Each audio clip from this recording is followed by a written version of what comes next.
Revisar a aula passada, né? Bom, vamos lá então. Então, só voltando aqui para pegar na gravação, tá, gente?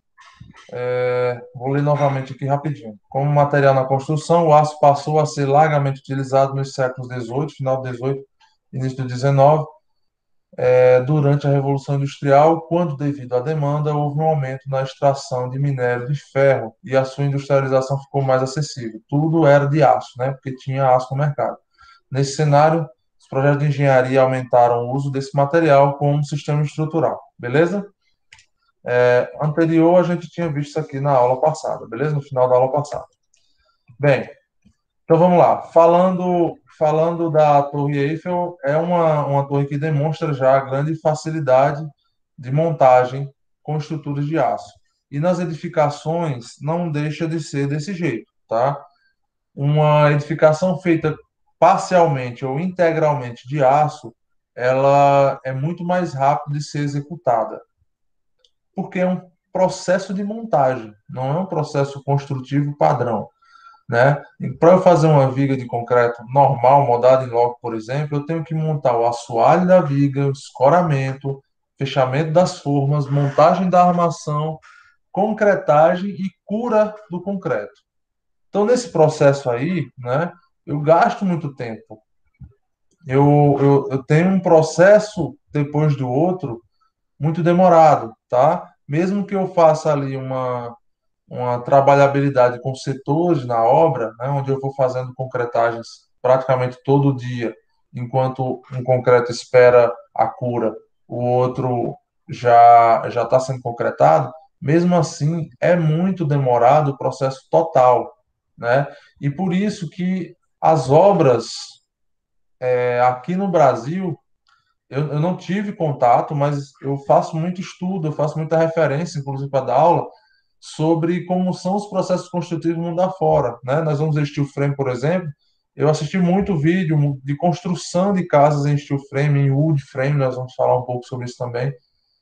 E do mesmo jeito, estruturas maiores de aço, eu visualizei que lá fora a ideia de construção, ela não é tão lenta quanto aqui no Brasil. Aqui no Brasil você já sabe que uma obra ela demora, né? O processo construtivo ele é muito grande, ele é muito prolongado, ele é muito. Você termina uma atividade, você não pode continuar, você não pode fazer outra atividade porque você depende da cura do concreto, da secagem do reboco, da que mais? Da montagem das instalações que só pode vir depois, né? Então você tem aí um processo lento de construção. No aço é montagem. Montagem é você depois que você deixou os pilares no prumo e parafusou a viga, você já pode ir para a próxima viga. A viga está pronta, né? No final que você faz ali uma pintura para fazer a proteção do aço. Depois eu vou falar sobre essa característica. Você tem que proteger o aço.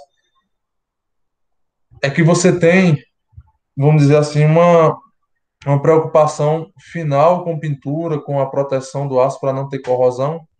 Mas antes disso, é só ir parafusando ou soldando e partindo para a próxima. Então é muito rápido, tá? Então aí é uma das vantagens do aço já está evidente para vocês aí, ó. Em menos de 2 anos eu tenho uma torre como a Eiffel montada. Quando a gente fala 2 anos, pessoal, na verdade foi quase 3, mas quando a gente fala em anos, nós não temos o ano apenas da montagem, tá? Nós temos também a fabricação. Não adianta você começar uma obra de aço sem já ter organizado a compra dos perfis, considerado o frete, quando é que esse perfil chega e se tem todos os insumos necessários para começar a obra, tá bom? Por quê? Porque a estrutura de aço é muito rápida a montagem. Então você gasta mais tempo planejando do que realmente construindo, tá? Essa aí é a lógica de uma estrutura de aço, né? Uma estrutura montada como aço. Então, ó, eu tenho vários sistemas estruturais trabalhando aqui. Vocês conseguem ver aí que sistemas? Coloquem aí no chat, por favor. Quais sistemas que nós estudamos na primeira etapa que vocês conseguem ver nessa imagem aí, ó?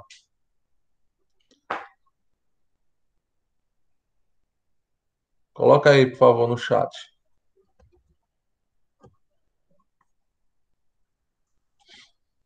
Tem arco, treliça, cabo, o que é que tem aí?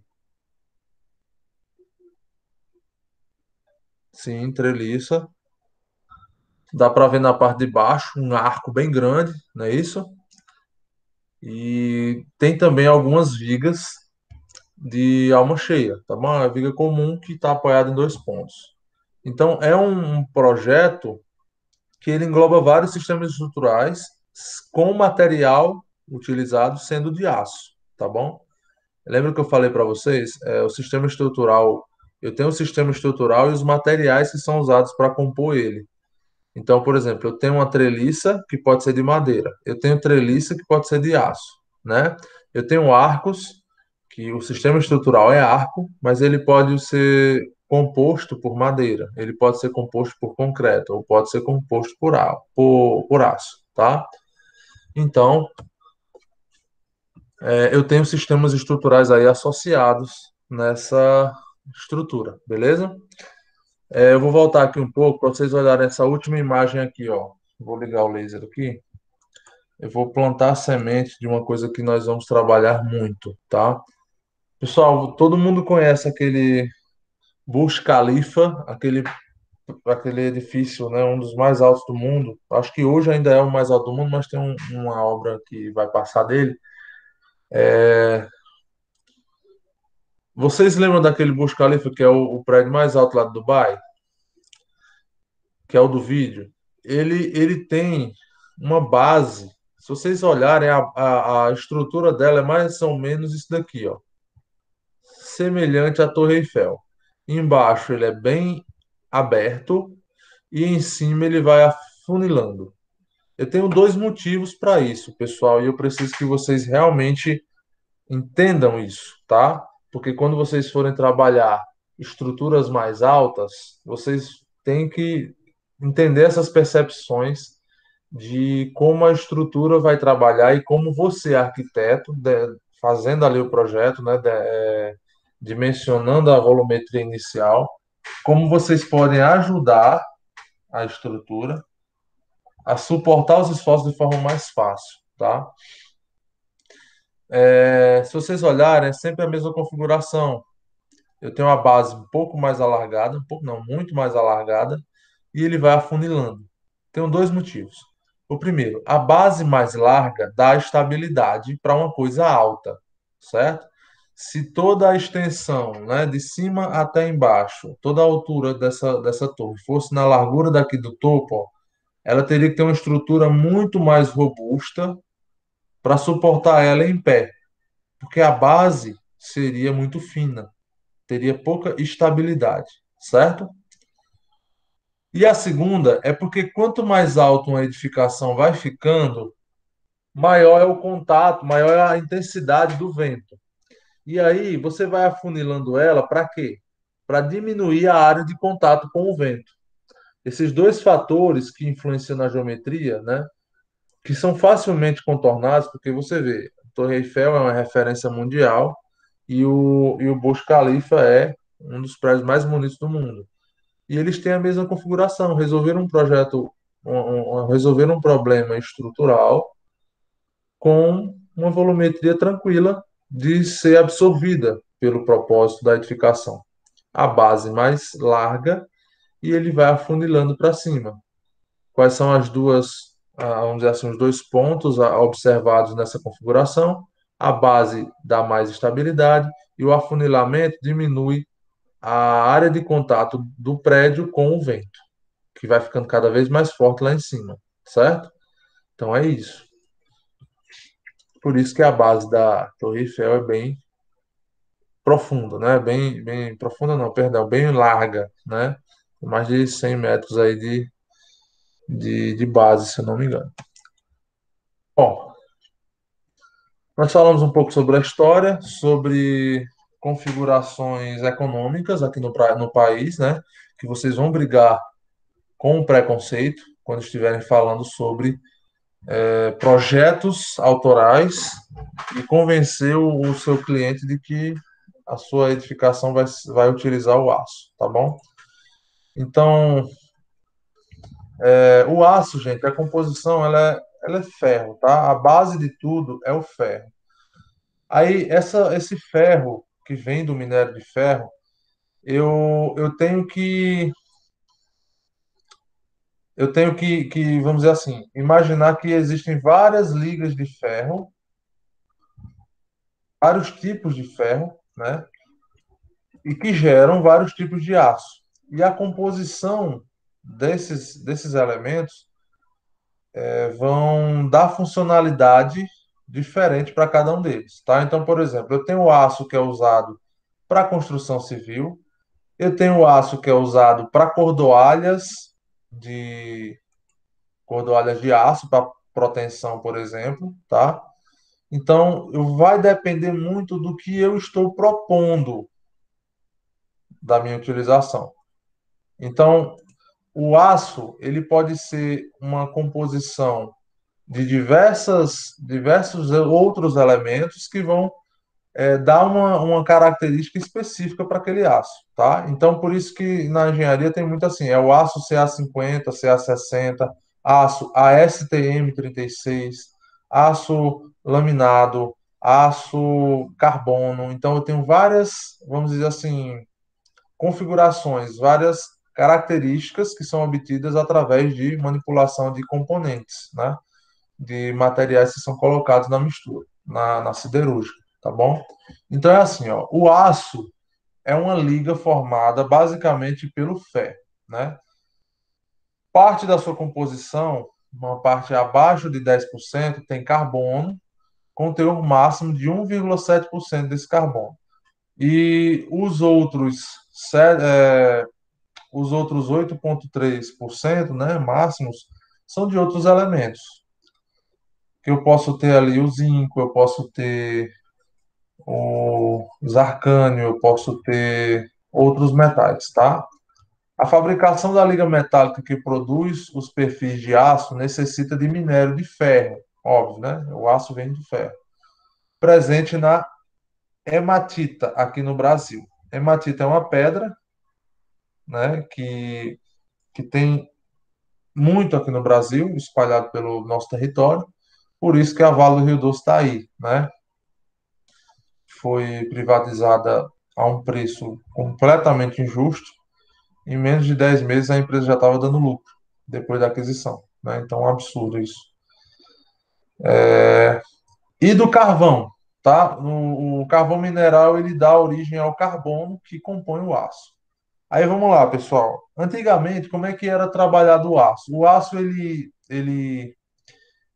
tinha a liga de ferro já com presença de carbono, né? Ou seja, era bem específico. Você não produzia a liga ferrosa com carbono. Você tinha que realmente depender de que ela já vinha com essa mistura, né? Com um pouco de carbono. E aí, o que é que os metalúrgicos da época, né, que faziam aquelas espadas, né, eu estou falando aí de meados de 1700, século 17, 18 por aí, tá? Começo do século 18. As primeiras ferramentas de aço mesmo, elas eram feitas como? Você pegava a liga metálica, né, moldava ela do tamanho que você queria, e aí, à base da porrada, você aumentava a densidade do material. E nós já vimos que quando eu aumento a densidade do material, eu também aumento a sua resistência, tá? A densidade é o quanto mais denso o material, mais as moléculas estão aderidas, mais elas estão próximas, né? E aí ela fica mais resistente. Então, quando eu tenho um aço com a presença correta de carbono, eu posso fazer uma siderurgia. Você já deve ter visto em algum filme ou alguma matéria, né? Alguma reportagem ou lido em algum lugar que as ferramentas eram feitas em cima de uma bigorna e um martelo de metal batendo, e você lá aquecendo e esfriando, aquecendo e esfriando e batendo mais uma vez, aumentando a densidade do material. E assim nascia o aço, né? É assim que eram feitos machados, espadas, etc. Tá bom?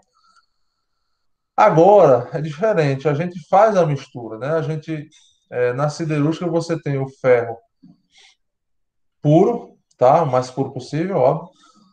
E você acrescenta os materiais que se deseja para que o resultado seja um aço adequado a cada função, tá? Então, hoje em dia, é bem mais tecnológico, vamos dizer assim, e eu vou mostrar daqui a pouco algumas imagens aqui de como é que é uma siderurgia, tá? O processo de se adensar o material continua, só que agora usando prensas bem mais modernas, tá bom? E processos bem mais com mais qualidade. Os dois materiais, no caso, os principais, que são o ferro e o carbono, e outras adições são aquecidos em um forno industrial a uma temperatura próxima de 1500 graus Celsius, onde são fundidos e preparados para a moldagem. Pessoal, 1500 graus Celsius não são obtidos de forma tão fácil. Se gasta muito combustível e tempo, e lógico, dinheiro, para se aquecer um forno, uma caldeira, alguma coisa, a 1500 graus.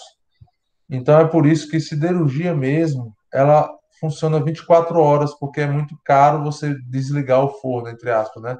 Deixar o forno esfriar e voltar no próximo turno. E você não vai conseguir esquentar ele de uma hora para outra, né? Então, por isso que as siderúrgicas mantêm seus fornos, né? Suas caldeiras sempre à temperatura de trabalho, porque é mais barato manter a temperatura do que desligar e ligar de novo depois, tá? Aquecer de novo. Ainda incandescente e na forma líquida, a liga metálica sofre diversos processos de moldagem, resfriamento e reaquecimento, buscando alcançar sua forma e densidade desejada. Por isso que você vê umas fotos de siderúrgicas, assim, ó, onde eu tenho como se fosse uma larva, né? Então, eu tenho um material aí que é ferro, algumas impurezas, já com adição de carbono, zinco, etc., que são aquecidos a uma temperatura tal que ele fica líquido, tá? Então é bem quente. Depois, com o processo de moldagem, o perfil começa a criar forma, tá? Então eu começo aí um processo de várias prensas, de ficar prensando, de aquecer novamente, depois esfriar, jogar água, etc., para fazer com que ele fique com uma forma adequada, tá? Então, aqui, por exemplo, ó, é da mesma reportagem, tá? Do mesmo livro. Na verdade, foi uma revista. Então, você vê aqui, ó, pelo que a revista fala, esse perfil aqui, ó, que ainda está em processo de moldagem, ele é exatamente esse, ó. Então, veja que o volume aqui, ele mudou, né? Esse material foi adensado para fazer esse trilho aqui, tá? Isso aqui é um trilho de trem. Então, você tem um processo de moldagem e de adensamento com máquinas muito robustas, tá bom? Deve ser horrível a temperatura no siderúrgico, né? No Brasil, existe uma grande disponibilidade de minério de ferro para extração, porém, a maior parte dessa matéria-prima é exportada para ser industrializada. Neste aspecto, há um acréscimo no custo de edificações com estruturas de aço, devido à pouca disponibilidade de perfis nacionais, ou pelas taxas de importação dos perfis importados. Então, mesmo assim, mesmo os importados, eles ainda às vezes chegam mais baratos do que o próprio aço da Gerdau, tá bom? A ArcelorMittal, por exemplo, tem parte da produção deles que não é no Brasil. E eles vendem um material, na grande maioria das vezes, mais barato do que o da Gerdau, né? Beleza? Bom, só para terminar essa parte aqui de história, viabilidade e tudo mais, vamos resumir tudo, tá? O aço é um material que ele é industrializado, já vem pronto, tudo bem? Então você tem que fazer pedido, beleza? Segundo, ele é um material que ele é mais caro. O motivo, aí vocês já sabem. O processo econômico brasileiro torna ele caro, né? Toda a economia brasileira, carga tributária, impostos e os cargos trabalhistas, para você fazer o aço aqui é mais caro. Segundo, porque eu tenho pouca demanda ainda no Brasil para aços para edificações, né? Para a indústria da construção civil. O aço que eu uso na construção civil é o aço CA50, diferente do aço que eu uso para fazer um prédio de aço, tá bom?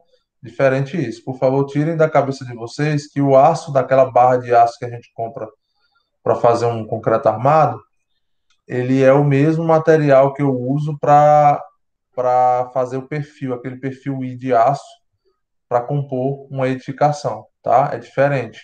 Eu tenho um aço que tem densidade diferente, forma construtiva diferente e composições diferentes, né? Como vocês viram, perto de 10% do aço, ele não é de ferro, parte de 10% é, além do carbono, outros materiais que podem mudar as características. É por isso que existe aço CA50, CA60, ASTM 36, 32, 46. Existe também o aço carbono, que é muito, muito, muito resistente, tá? Dentre outros, por exemplo, aço galvanizado e tudo mais, tá bom? Bom, antes de começar aqui, vocês entenderam essa parte de viabilidade do aço? Coloquem aí, por favor, no chat. Pessoal, essa semana a entrega de PA é sim, entendeu? Ou sim a entrega de PA? É hoje. Beleza. A entrega de PA é hoje, né? Por isso que só tem 8 pessoas. Beleza, vamos ser flexíveis aí, tá, gente? Eu vou passar um trabalhozinho depois para a gente fixar esse assunto, enquanto o PA da segunda etapa ainda está engatinhando, né? Vocês vão ter uma folgazinha aí essa semana, eu espero, tá bom? E aí depois a gente faz um trabalhozinho para vocês entenderem mais sobre o aço.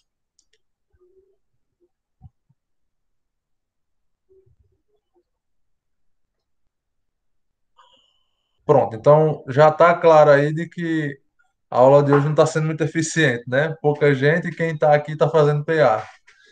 Tudo bem, gente, eu entendo isso, tá? Eu só espero que a gente tenha um comprometimento, mesmo que seja a partir de quarta-feira, por exemplo, para a gente desenvolver bem o assunto. Aí eu fico até um pouco, quebro um pouco minhas pernas só com relação ao seguinte: minha preocupação não é eu dar o assunto aqui e acabou-se, entendeu? Principalmente nessa época, né? Que a gente tem que ser bem consciente do que está passando para vocês. Então, assim, eu acho mais interessante a gente desenvolver isso quando vocês estiverem realmente disponíveis para assistir a aula, tá? Então vamos fazer o seguinte, espero que vocês me entendam. Meu comprometimento é mais com o conteúdo, né? Com o que vocês conseguem absorver. Então vamos fazer o seguinte, termine o PA de vocês hoje, tá? E a gente volta de onde a gente parou na quarta-feira. Porque eu não quero sacrificar de maneira alguma a atenção de vocês sobre o assunto, tá? Porque, principalmente, qualquer coisa que não seja concreto armado. Sabe por quê? Porque vocês saindo daqui da faculdade com o conhecimento necessário para propor outras arquiteturas, arquiteturas que sejam diferentes do que todo mundo faz aí, e fazer isso com autoridade, com conhecimento, vamos dizer assim, sabendo o que estão fazendo, é muito bom para vocês, se vocês vão se destacar, é muito bom para mim, que vou ter ali um resultado, né, do nosso esforço aqui.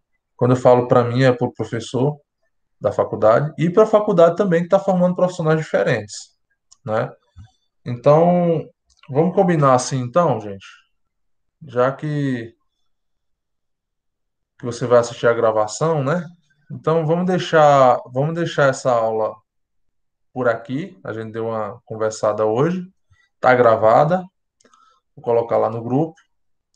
E aí vocês cuidam em PA aí e se comprometem a todo mundo assistir na quarta-feira, a gente pegar quente mesmo no aço, tá bom? Fazer trabalho, vou organizar um trabalhozinho aqui para fixar o conteúdo, pensar em como fazer um trabalho para vocês fixarem bem o conteúdo. E a gente continua de onde parou, até revisa um pouco ali da Torre Eiffel para cá. Tudo bem, gente? Eu prefiro assim do que tá brigando com o PA, tá bom? E aí, vocês?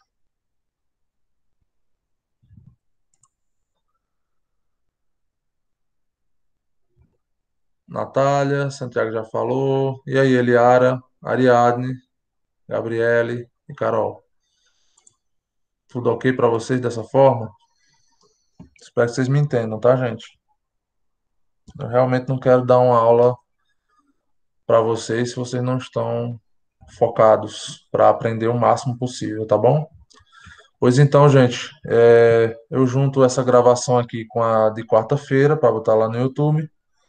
E aí a gente volta na quarta-feira e dessa vez comprometido. Avisem aí os colegas, tá bom? Todos que faltaram, por isso que eu tava achando estranho, né? Só 8 pessoas. Então, vamos combinar assim, beleza? Pessoal, uma boa noite então. Vamos voltar na quarta-feira quente, beleza? Um abraço para vocês e boa noite.